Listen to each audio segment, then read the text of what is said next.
வரதராஜபுரம் வீதியில் சாலையை ஆக்கிரமித்து ஜி2 நிறுவனம் அமைந்துள்ள காம்பவுண்ட் சுவரை மக்களவைத் தேர்தலுக்கு பிறகு ஜேசிபி இயந்திரம் கொண்டு இடித்து தூக்கி விடுவேன் என பாஜக மாநில தலைவர் அண்ணாமலை தெரிவித்துள்ளார். இந்த பென்ஷனை பத்தி எல்லாம் பேசுவாங்களா, மில் தொழிலாளர்களை பத்தி பேசுவாங்களா? சமீபத்தில் ஒரு பத்திரிகையாளர் கேட்டார், அண்ணே உங்களுக்கு பிஜேபி விட்டுருங்க, பிஜேபிக்கு அப்புறம் உங்களுக்கு பிடிச்ச கட்சி எதுன்னு சொல்லுங்க அப்படின்னு. நான் சொன்னேன், அண்ணா பிஜேபி தான், பிஜேபிக்கு அப்புறம் பிடிச்ச கட்சி இல்ல, ஆனா சில தலைவர்களை பிடிக்கும். அவங்க கம்யூனிஸ்ட் கட்சியில இருக்கிறாங்க, எளிமையானவங்க, மக்களுக்காக வாழ்ந்தவங்க, சாதாரணமா 2 சட்டை 2 வேட்டில தமிழ்நாட்டில் அந்த மாதிரி தலைவர்கள் இருக்காங்க. என்ன கம்யூனிஸ்ட் பத்தி சொல்றீங்க?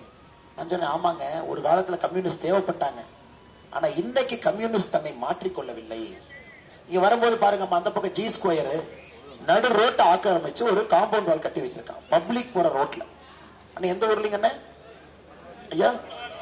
வரதராஜபுரம் ரோட்லிங்க ஐயா, வரதராஜபுரம் ரோட்ல. நான் கேட்டேன், ஏங்க இந்த மாதிரி ரோட்டை பிடிச்சி கட்டி வச்சிருக்கிறா, மக்கள் அஞ்சலி ரோட்ல போறாங்க, எம்பி என்னங்க பண்ணாரு? ஆனா எம்பி வந்தாரு, ஒரு நாள் ஆர்ப்பாட்டம்.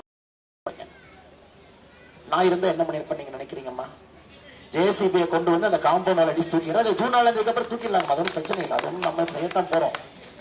இப்படிதாங்கம்மா இன்னைக்கு அதிரடி அரசியல் தேவைப்படுகிறது. இந்த காலகட்டத்திற்கு திமுக நம்மளுடைய அதிகார துஷ்பிரயோகத்தை பயன்படுத்தி அதிரடி அரசியல் தான் இன்னைக்கு பண்ணணும். அவங்கள்ட்ட பெட்டிஷன் கொடுத்தல வேலைக்கு ஆகாது. அதனால தாய் நீங்க நம்புங்க, நாங்க செய்யறோம். இரும்பு கரம் கொண்டு சில விஷயத்தை அடக்க போறோம். இரும்பு கரத்தோடு என்ன விஷயங்க? கோயம்புத்தூர்ல கஞ்சா விஷயத்தை இரும்பு கரம் கொண்டு, அது தாய்மார்களுக்கு உறுதிமொழி. செய்திகளை உள்ளது உள்ளபடி தெரிந்து கொள்ள ரெஃப்ளெக்ட் நியூஸை சப்ஸ்கிரைப் பண்ணுங்க.